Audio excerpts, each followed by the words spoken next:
President Al Gore has just written a hopeful sequel called Our Choice. It's a sequel to his terrifying expose on global warming that became an Oscar-winning movie. It was called An Inconvenient Truth. Now, also, he's been in the news because he recently helped free 2 American journalists from a North Korean prison. And yet he has still found time to come to talk to us, and we are always very happy to welcome former Vice President Al Gore.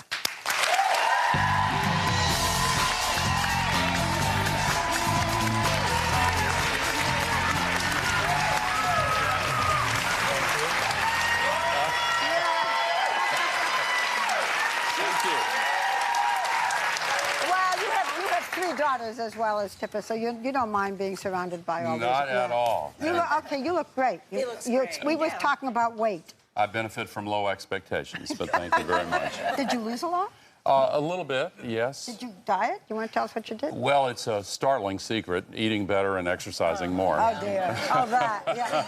So today, when you look at all of what's going on, are you glad you're no longer in politics? I have mixed feelings about that. There are some things I miss about it. I can assure you there are a lot of things I don't miss about it, but I respect those who are in the political system. What do you think that the election, if anything, is there something that one can say about President Obama? Does it show any trend? Or the Republicans, does that show any trend? Well, I thought you all had a really interesting and good discussion earlier about it, and I don't disagree with what I heard. I think there's a danger of reading too much into it. The off years in New Jersey and Virginia often turn out to go opposite from the year before, and I wouldn't read too much into it. Of course, if they'd gone differently, I would have read a lot. Yeah, exactly. Do you think if it had gone the other way, you would have said hello? All right for the Democrats. Well, so much for that. President Obama, he won the Nobel Peace Prize, and a lot of critics said that they didn't give enough time for him to do something before they gave it to him. What do you think about that? Oh, I think he deserved it. I was glad they gave it to him. Why do you think he deserved it? Based on what is your thinking? By the way, you know that Vice President Gore won it, and he deserved it. Well, that's why I'm asking a former Nobel Prize winner why he deserved it. I'm curious what you think. Well, I think that he changed the relationship between the United States and the rest of the world in a very dramatic way in a short period of time. I think that his opening to the Muslim world was a very significant step. I think that it's always difficult in the near term to speculate on what history will judge later on. But I think his moves toward denuclearizing the world and building a coalition against Iran, getting nuclear weapons are among the things they mentioned, and I think that he's a deserving recipient. Okay. I'd like to go back to the summer. One of the biggest stories we talked about was when Laura Ling and Una Lee were captured in North Korea for illegally crossing in. They're working for your network.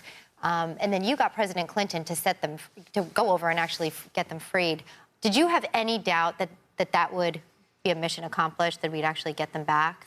Well, by that time, I didn't, because there had been a very long period running up to that, in which your former colleague, Lisa Ling, was very engaged as well. Yes. And I'm just so happy that Laura and Una are back and with their families and safe, and very grateful to President Clinton for being willing to go when they agreed to accept his visit. And are they working with the network any longer? Yes, they are. Oh, they are. Absolutely. Okay. But we're still giving them time to recover and get over that experience. We're thankful they're back. Yes. I want to ask you a question that sort of goes to, goes to global warming and all these other things. Now, what exactly can I do? Because you know what?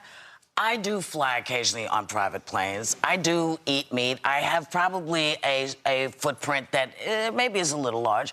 But what can I do? Because I know I'm never going to be perfect. Yeah. So what can I do in the small, in the everyday, in my house? Everybody. Well, there are lots of personal steps people can take, such as changing the light bulbs and the windows. Right, cool. But it's much more important to change the laws and the policies. And well, we need to put a price on carbon, either directly or indirectly, because now we're putting 90 million tons of global warming pollution every single day into the thin shell of atmosphere surrounding the planet. And as citizens of a democracy, what's most important is that we get active in telling the members of the House and Senate, hey, it's time to solve this.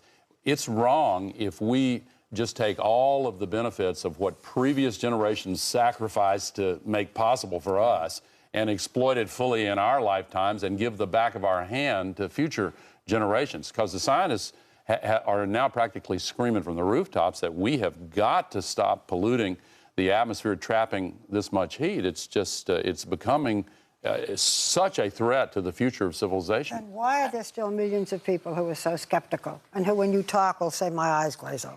Yeah, I think that there's a whole chapter in this book on that deals with that in depth.